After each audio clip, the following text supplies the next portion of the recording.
Yay!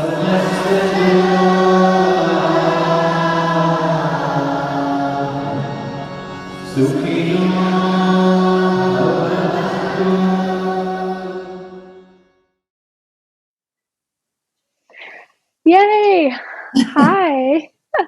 Welcome to our Mantras for Peace session today with Christine Marie Mason. I'm so glad that you're here with us. Oh, me also, Anandra. Thank you. Yeah.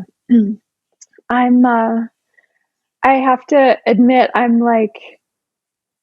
just feel delighted at the chance to sit and talk with you because since the time that I met you a couple of years ago when we were in Rishikesh together, I really felt just a sense of depth and mystery in you. And as I've gotten to know you a little bit more, just little tidbits of personal interaction, but mostly just observing what you're putting out into the world, I just feel an increasing, really a steadily growing admiration and respect. And I'm so grateful that you are willing to share your time with me today. Thank you.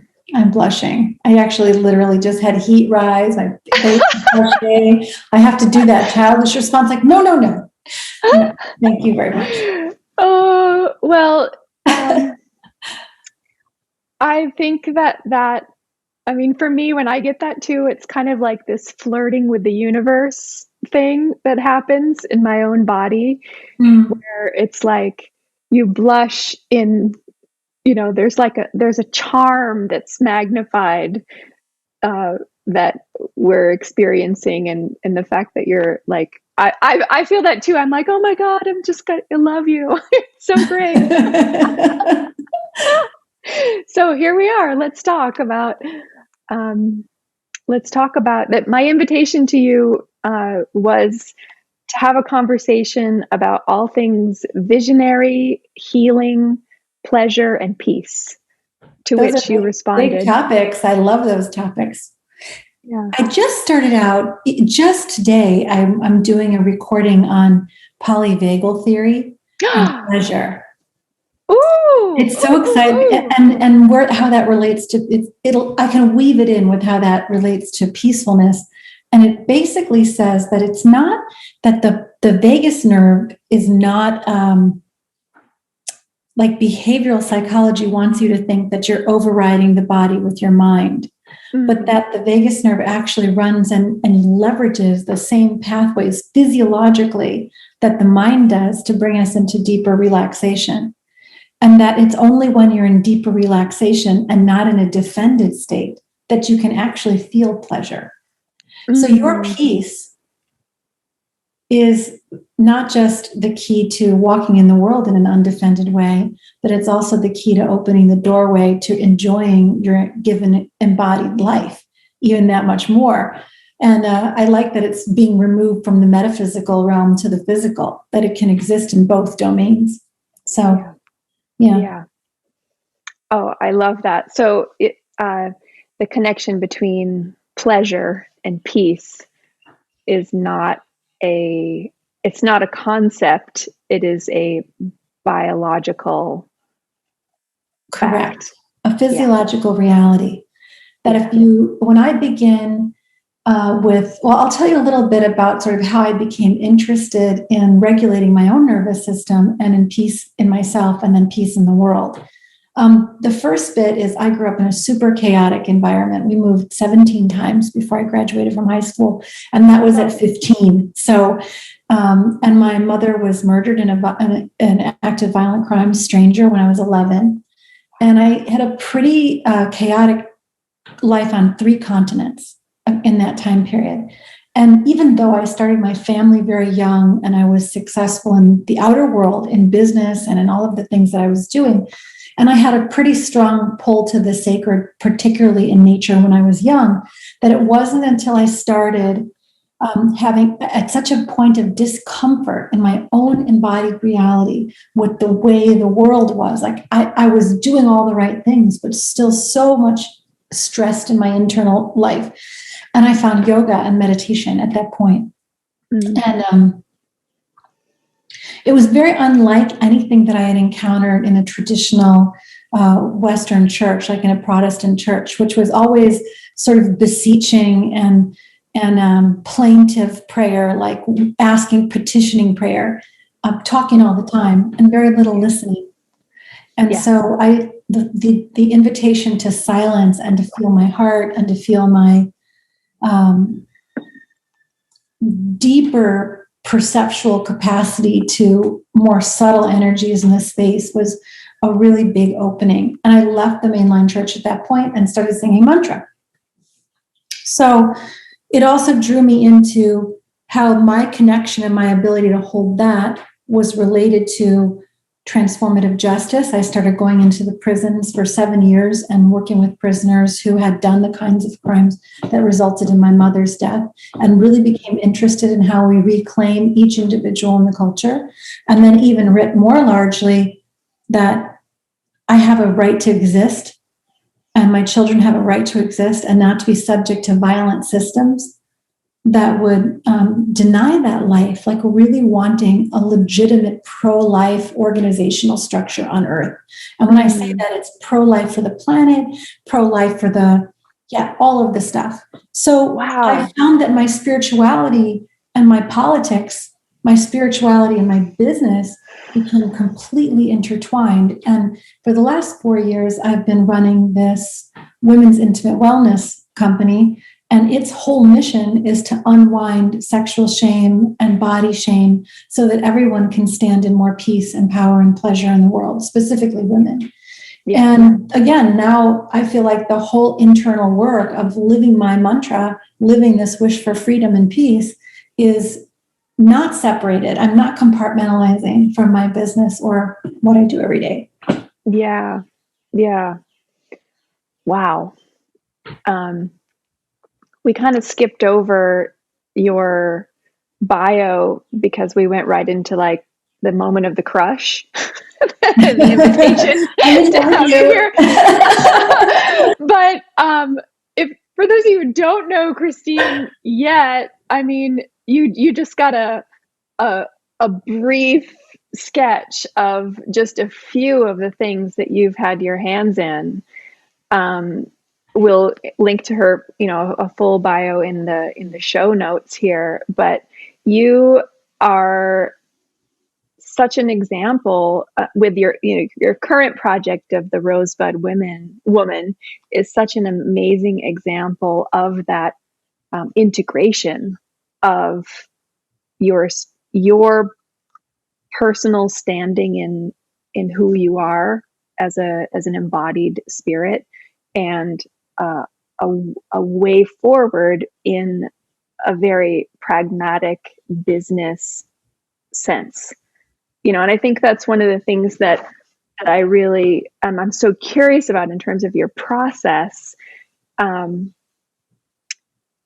What gave you the bandwidth and the resilience to be able to pursue that path of healing rather than like shut down or revenge or vindication, because we have those whenever we're challenged, we have choices, right?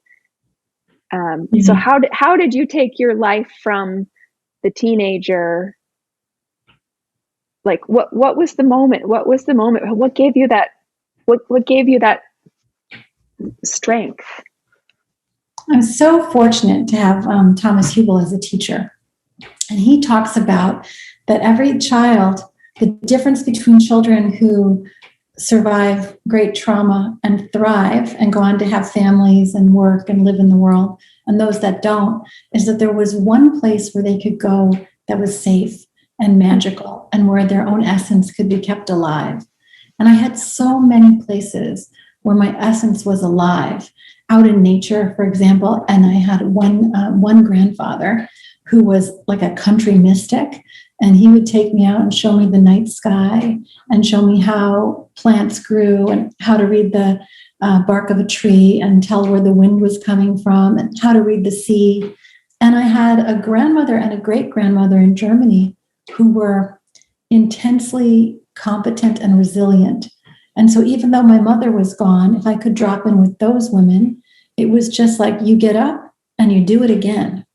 And so the combination of his mysticism and their Germanic competence was like a place where I could really get a quiet. And then the other place was this motion, which you might relate to. It's child's pose.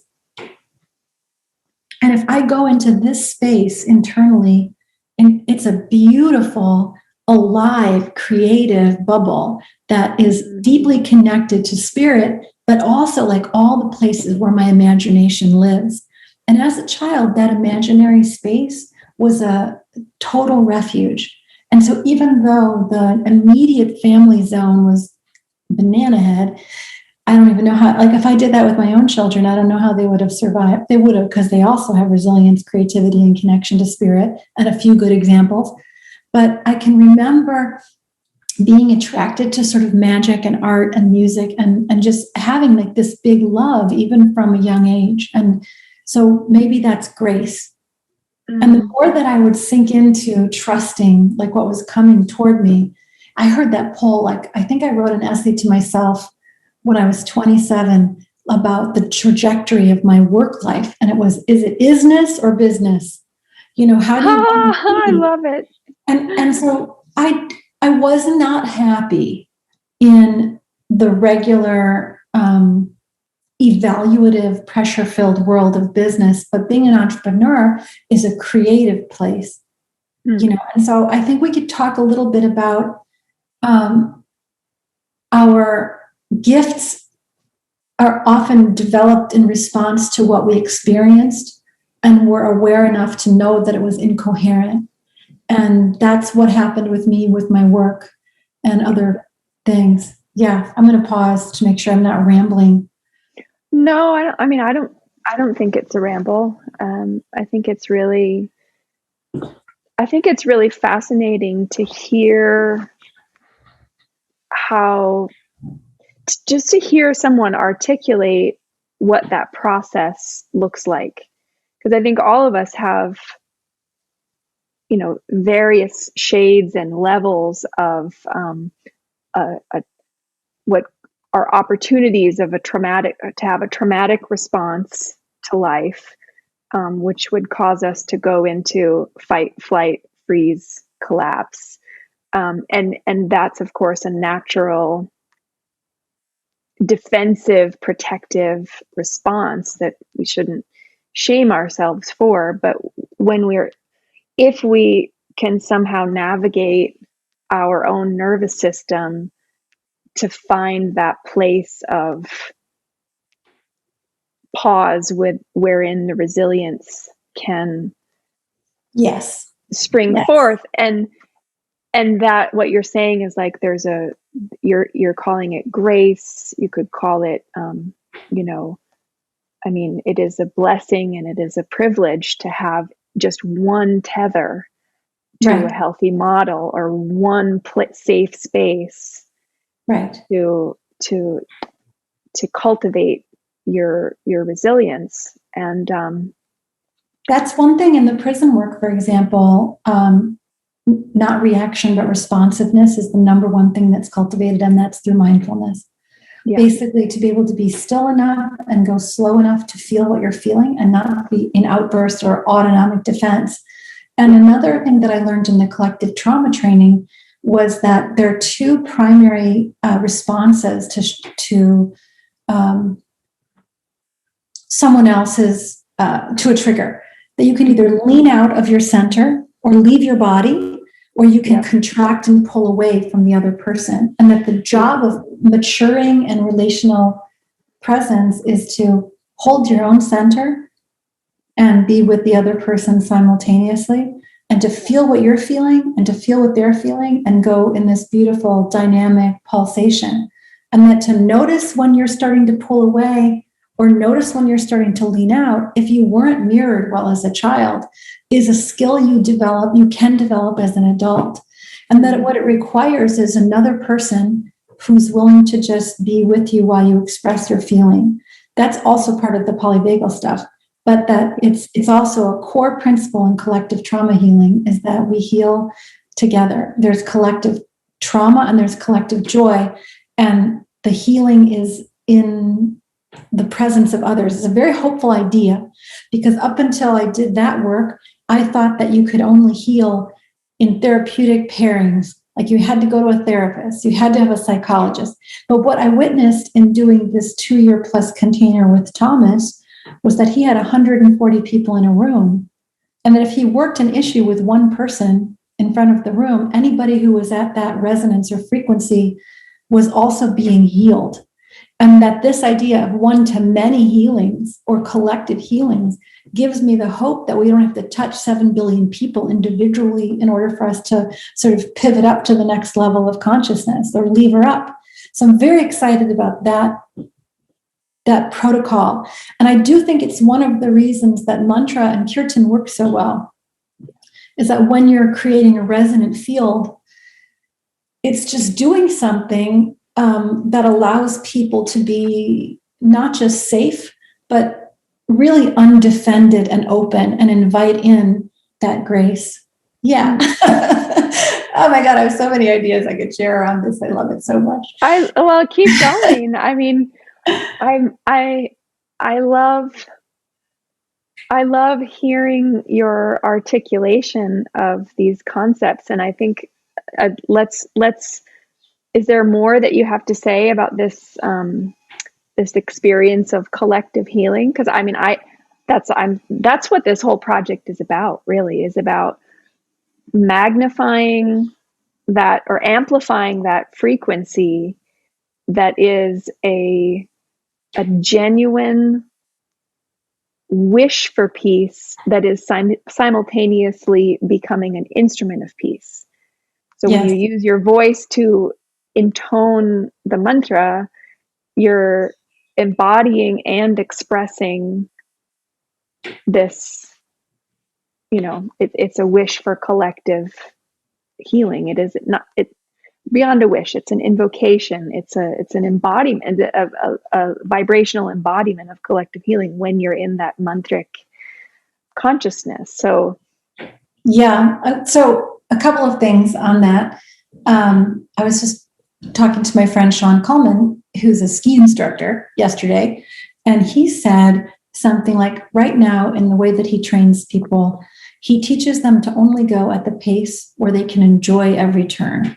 Oh, I love that. Yeah. And so I was at the grocery store after that and like putting things on the conveyor belt and trying to go at the pace where I enjoyed putting things on the conveyor belt, or I was enjoying brushing my teeth, or was I, and so that step is a piece of coming into presence with yourself. And generally speaking, when you're beginning to find peace in your own being, you have to slow way down from the mode of the common culture. And that's hard, particularly if you're addicted to like busy and getting things done. So you slow way down until you can feel what you can feel. Then we need each other. We heal together. That's the other big one that really made a difference for me, rather than trying to hold it all alone, And then actually in the mantra that you're doing for the mantras for peace, Loka Samasta Sukhino Bhavantu, actually contains the instructions for presence. Yeah. So if I'm breaking down Loka, it's let's just go with Samasta, this like steadiness and presence in yourself. And then that sukha, that sugar, sweetness, attitude of like pleasure and enjoyment, and going at the pace where you can enjoy every turn as part of the core of what it means to be present in your life. And then when you do shanti, shanti, shanti, peace of the past, which is forgiveness, peace of the present, which is now, and peace of the future, which is not worrying about what's coming next. So even contained in there is like the little narrative. A little it's in a human body. Sutra. Yeah. Yeah. So I did notice in terms of the progression from beginning to practice and knowing that there was something there, and 20 years later, where the practice is for me, the practice is for my fellow, and the practice is for divinity or God. It's not a practice of performative nature or wanting to inhabit a role. I don't have the jewelry anymore. I don't have the outfits. I just sing my prayers. And that progression, I rarely go to class. I do my yoga on my mat in my room, or with my friends at home. Yeah. Don't charge for classes anymore. Don't charge for teaching. People come to to our place in Hawaii and they practice. And if they want to make a donation to one of the teachers who's there, that's great. But the idea that our joint experience of meditating, chanting, breathing together, just having a good breathe is what we're supposed to be doing as humans. And that if we were doing that, we would have a lot less opportunity for conflict. And I don't want to monetize that. I'll monetize the production of things I make that have costs of input. But for some reason, I'm very attracted right now to how we create communities of shared practice rather than commercialization of the instruction of spiritual practice. Not that it's not a calling. It can be a calling, and that should be supported. But that's not the same as our daily practice. Yeah, that's it. That's an interesting one and a challenging. I think that it's an interesting challenge there because in India, the shared spaces are subsidized by big spiritual organizations that get large donations from benefactors, and so there are more spaces like that in the. I was asking you if you have a vision for a system of how that could work in the West, to decouple the very necessary service of yoga and breath and meditation, instruction and spaces to create those environments where people can tap into that from the capitalist model. I have capitalism, or we're not even in capitalism anymore. Okay, maybe that's not the right word. Neo-capitalism. We're like in a world where there's abstraction upon abstraction upon abstraction of like people actually making things, extracting them from the earth, making things, planting things, touching each other. It's just such a weird world. It is. I know. Our breath, everything is commodified. All right, Jenny. Yes. Yeah, I'm sorry. Yeah. You're going to breathe in a certain way. I think there's some guy. Okay, this is an aside. There's someone right now who is trying to get a process patent on holding hands in therapy. Mother of goodness, great. Mother of all things good. So this idea that you could own the experience of being human. Anyway, in the United States, we do have subsidization of sacred spaces. It's called churches being nonprofits, so they don't pay taxes. Right. And libraries are a sacred space that have gathering rooms like that. But the idea, even public parks and recreation, where you can go to yoga and meditation. So I would say there are places at a low level that are getting some amount of subsidy. Yeah. The home practice, the home altar, and the home practice space has been somewhat of a lost art in the West. Like when you were growing up and you went from house to house, maybe you didn't. I never saw somebody who had like a little altar in their house, but now my friends all do, and I'm thinking that, people are reinviting the sacred into their daily life. They have altars to Mary, or they have a Ganesh, or they just have crystals and rocks and feathers and a memento place. And it's the center of the home. So the re-sacredization it can start even just in our own homes. And then what I'm doing with the Hawaii property with my partner, John Shiva, is basically what you're saying, like benefacting, creating a big space that has multiple gathering places and making it available for free or at cost, or having it subsidized by residents or shared work, and see what we can do. We're trying to learn from the 10,000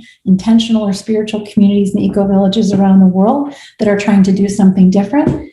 And so I've been reading a lot of sacred economics kind of stuff, like Charles Eisenstein, and I'm an old-timey burner.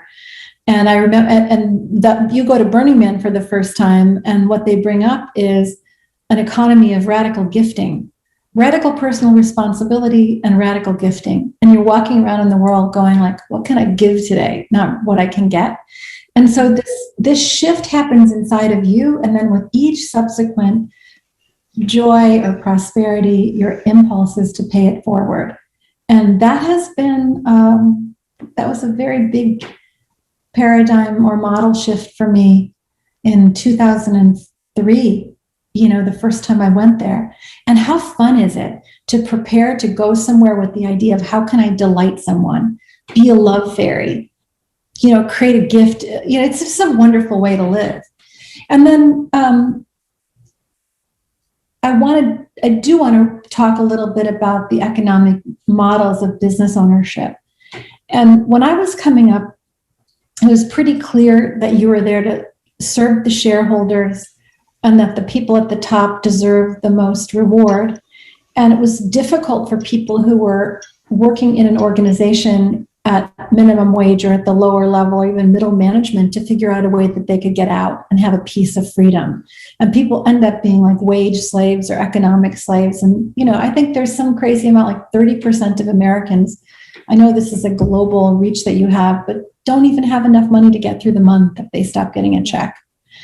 And so that's such a sad idea because it means that there is nowhere to create big extended periods of time to inquire who you are or to do your mantra or to create space in your day-to-day life to just be with your amazing embodiment and this opportunity to be incarnated. So I think what I tried to do with this most recent company, since I'm the only one who's backing it, it's just us, that everybody owns a piece. Women's cycles are honored as part of how's your week going? We do culture calls on Fridays to check in with people's whole being so that they're not transactional widgets. There's profit sharing. And that the idea is that we're living not as utility objects for some greater profit generating engine, but as actual beings who are contributing their life energy to making something grow and go, and that deserves a different level of respect and engagement. And there are a lot of companies who are trying to build different models of banding together to bring a mission to reality while respecting the space and time and beautiful embodiment of each person who's working there. And it's beautiful. People talk about how in other jobs they've had being vulnerable or sharing a part of themselves that wasn't a productive asset led to it being weaponized by someone who was in competition with them. It never was a very safe environment to just be their full selves. So they learned to shield. And I don't think that that's a way to live. It's definitely not a way that I want to build companies. And so everything that I'm saying is experiment. This company is only a few $1 million in sales now. It's only a couple of years old. Whether or not it becomes a quote unquote global success, it's already a huge success in terms of changing the way work feels for the people who are there and for my customers, I hope. Well, and I had a student one time come up to me and she's like, even if you change one person, if you really get through to one person that has this radical reorientation, that's enough. And you're the way everything that you've put together with Rosebud Woman and all the messaging around it, the invitation. I mean, that's the name of one of your books, but it's more than that. It's it is a success. If this is where it stops, you've already, the resonance of collective healing that you've emanated out into the world is a grand experiment and a successful one. Thank you. Yeah. That how I didn't even know. This is part of the grace and trust conversation on what are you here to do?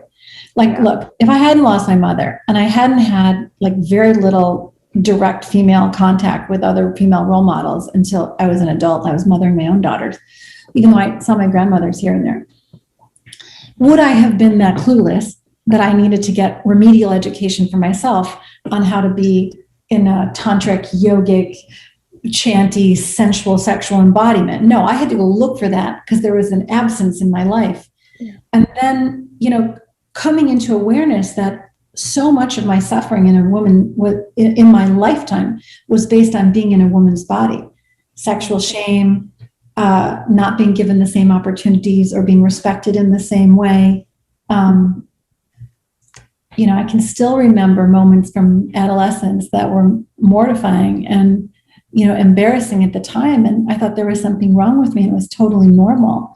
And so as I've come into sort of midlife awareness of that, those points of suffering led me to this place to say, I don't want to pass that suffering on to any woman that I come into contact with, not my daughters, not my friends, not through my messaging or my imagery. I want to pass on joy. And that the minute that hit me, it became like everything clicked into place. No sexual shame. Talk about it like it's your elbow or the ligament in your foot. This is my vulva. Really. And like no difference. No body shame. Like just no flower would apologize for being different than another flower. It's just, you've got an orchid there and a bird of paradise. They couldn't be more different. And they're so beautiful, and that we start to really see ourselves as nature. So all of the stuff that I had been doing with yoga and being in the garden, and it just sort of clicked. If that's applied to our daily lives as women, and then we inhabit reverence for that, then others will respond to that reverence frequency, that resonance frequency, and respect you back. Like you call yourself into that relationship first. So back to the peace thing, I can't work for peace in the outside world very effectively if I'm not experiencing it in my own being. And that doesn't mean that you can't do anything out there to work for justice, but that it has to be on multiple levels. My daily practice and my self-care and self-love feeds every activity that I do in the world. I can go to a town council and feel peaceful and centered and calm and not reactive while we're talking about hard issues. What a different way to be. Yeah. Well, I think one of the qualities that I really admire most in a person is that ability to take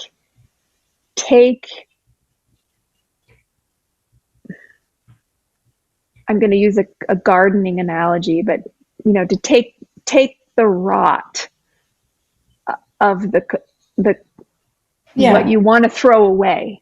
Yeah. To take that and like be with that long enough for it to break down, and and be with the digestion of that long enough for it to turn into compost gold. And I think there's something really critical there in the way that you're speaking as a woman, and maybe your own, natural, a feminine way of embracing and digesting and processing your life experience to offer something into the world. And that's like, I would love to see all of us have a pathway to take the crap and turn it into something that a beautiful, evolved vision can come out of. And so I want to acknowledge that I see that, and I appreciate that quality of a human being in you. And I wanted to highlight that for our listeners here, just like we do have a choice in how we be if we can access that part in ourselves that can make the choice. Yeah. My friend Carrot calls it a bedrock of fear.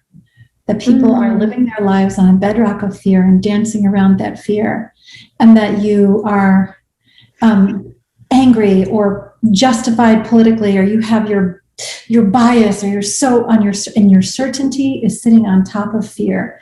And that until you let that be porous and drop down into it, and you can like take some ecstasy and look at that trauma and see what happens when your brain is flooded with serotonin, and you can look at a trauma and without fear and, you know, see what changes. You can do that naturally.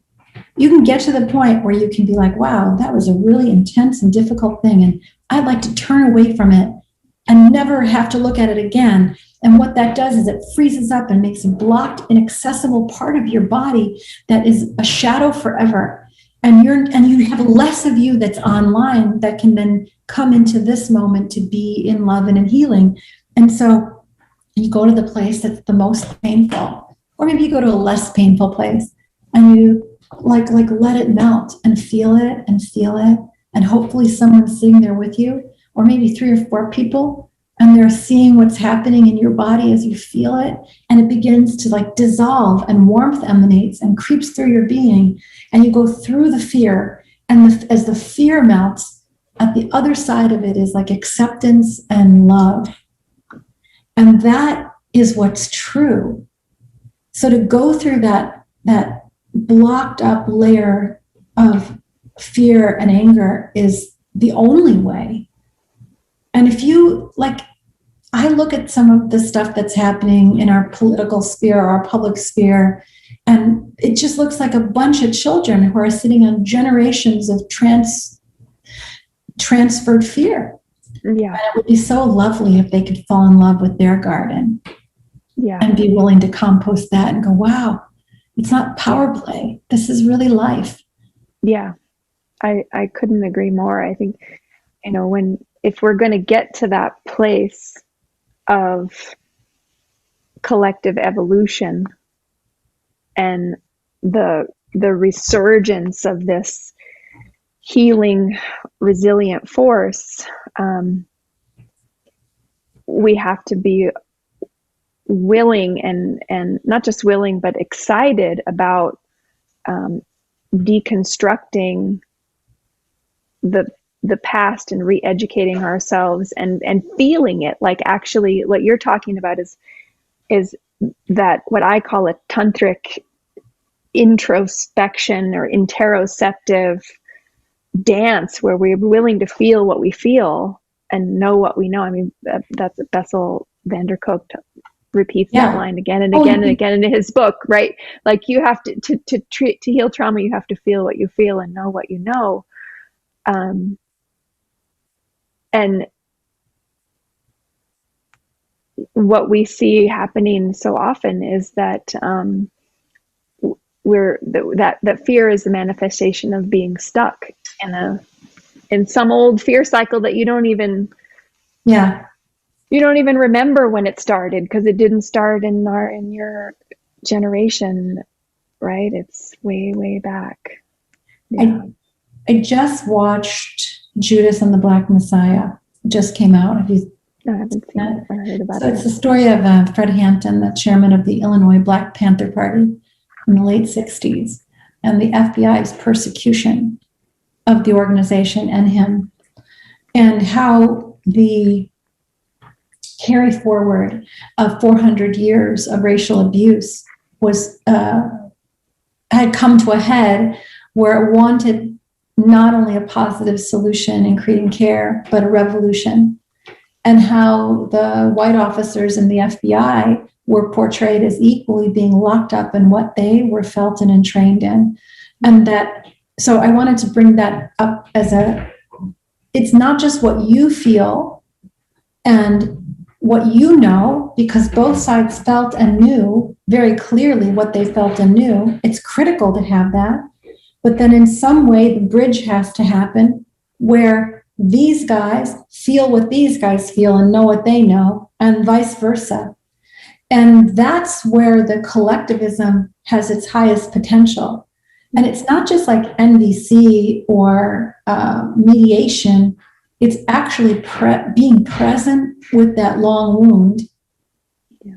Like if you owned racism as a white, if we own racism as a white community, you'd have to own doing all of that injury over to so many people. Could you imagine the pain? I'm afraid to look at that. Boy, that's painful.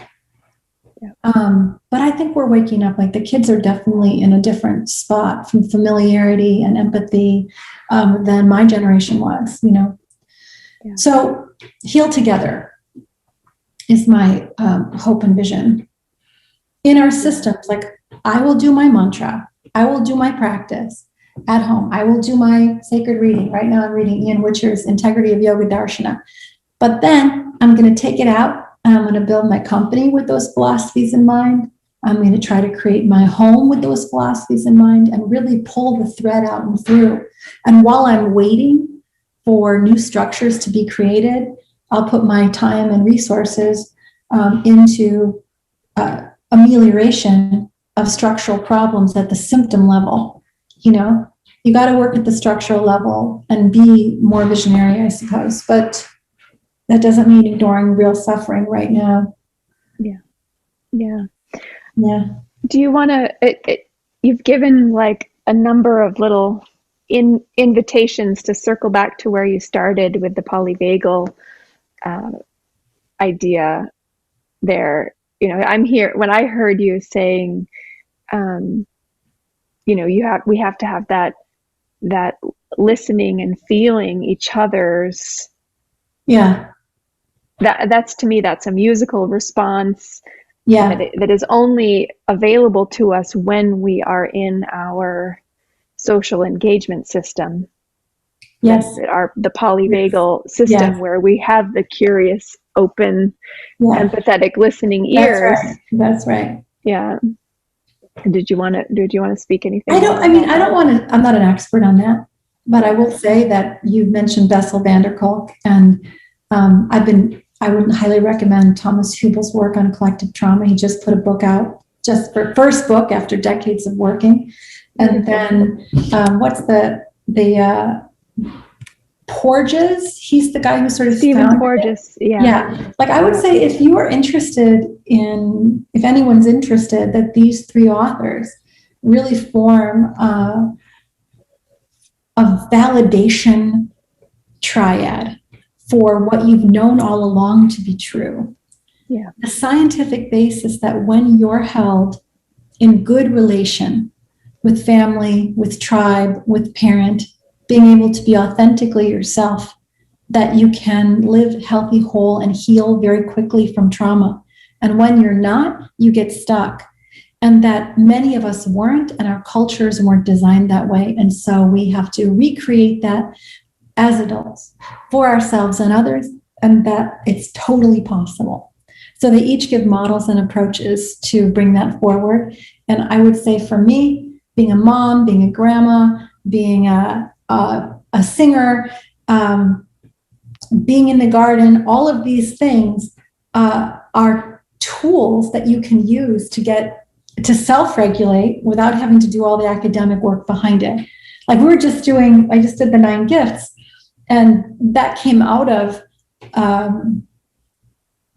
this exact idea that I didn't even make the connection until just now, but that there have been so many pointers to why we have trauma and how broken everything is. And, you know, the people are on opioids and they're doing all these things, but the simple things like make art, make music, dance, make movement, that you can change your physiology, breathe. And, you know, I put them together in that book to say you are a self-healing organism. Yeah. And that particularly when you join together and do these things with others, it's not a linear relationship, it's an exponential relationship. That Bible verse, I think it's Paul or Corinthians or something, where it's like wherever 2 or more of you are gathered in his name. That idea is like if you and I were to sit down and sing together, it would have an exponential effect than if I just sat here singing by myself. And why is that? What's that amplification? The amplification of the social organism, and a healthy social organism will amplify love, and a not healthy social organism will amplify fear. And we can be part of the prior. We can do that. We are doing that. I am here to amplify love and bring forward joy in all of the things I touch. And I hopefully I'll get a few more years to do that. I think I told you that I died. Did I tell you that? That I had an NDE? Yeah. And it's been so clear since then, like death is not a thing to be afraid of, but it's also an amazingly wonderful thing to have the opportunity to live in a body. And so I'm not afraid to die, but I'm so excited to get the chance to play and see what we can create here. And there's something afoot. I feel it. And everywhere I look, I see people trying to find new ways to live with the planet, new ways to invent social structures. You know, like a sense of waking up, and the first wave is denial and grief and all of those things that happen, and that we're kind of in the place where, all right, we're dealing, and now trying to unwind a couple hundred years of experimentation. Tragic strategies. Yeah. And maybe not unwind, maybe not, we're not going backwards. We're going to something that's improvement and evolve from where we were before. And yes. On that note, you know, this whole Mantras for Peace project, and you know, really what makes me get up in the morning is that invitation to collective resonance and amplifying the peace channel. You know, having a practice where we tap into that and amplify that together. And I, in this Mantras for Peace community, there are thousands of people who are just tapping their little taps on that mantra to keep that resonance alive. And I just want to say thank you, Christine, for adding your voice to the Peace channel, and also an acknowledgement and thanks for all those really millions and millions of souls who have caught on and kept the vibe alive throughout time, you know, recorded history, human life as we know it. There have been those yogis and souls and saints and sages that have been just steadily pulsing the wisdom in every indigenous community, in every sacred mountain, in every place. And we are here to be an example, to be an instrument for that.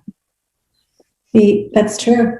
There's a guy, a scholar named Eric Davis, who wrote a book called High Weirdness.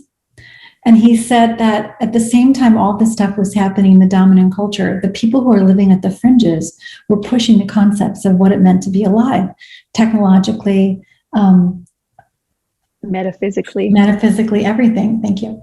And that welcome those expressions of what would be considered fringe, because there's deep wisdom in what they're bringing into the center. They're like the artists, and the fringe thinkers are like the scavengers, the harbingers, the huntresses, who are going out and like pulling in things from the wilds of imagination and from the future. They're pulling in things from the future and bringing it here now to connect it back with this long thread of deep knowing of who we are.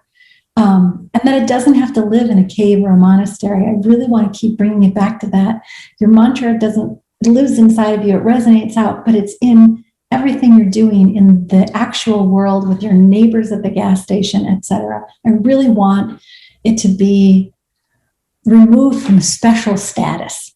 Yes. I can honor my teachers. I can say, Mark, you're amazing. I give thanks to you, Nikki. I can read Ramana Maharshi and say, thank you.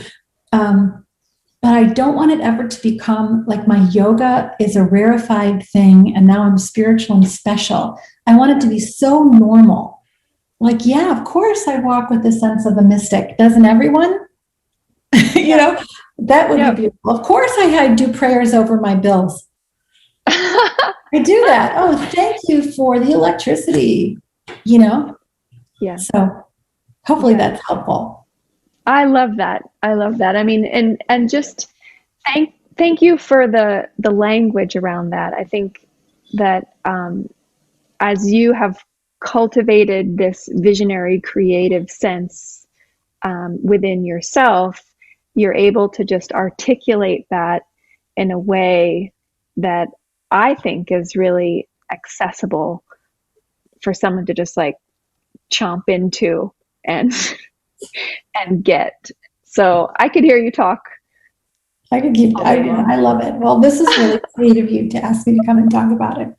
It's a real gift, and you hold that keynote of visionary, creative, futurist, and and we need those of us with other roles or complementary roles to that.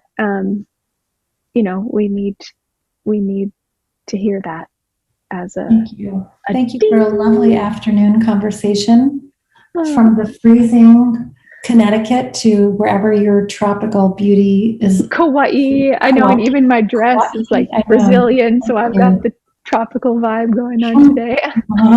Like, I think I just want to make note that when I first got on the call, I was like this. And she was like, "Are we doing video? Are we doing video? Okay."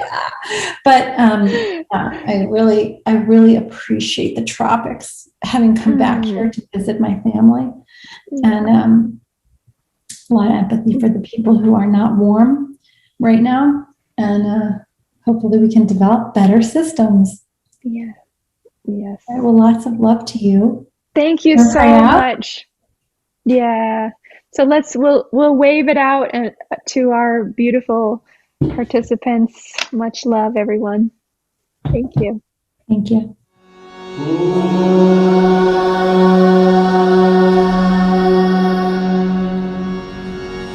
Sundari.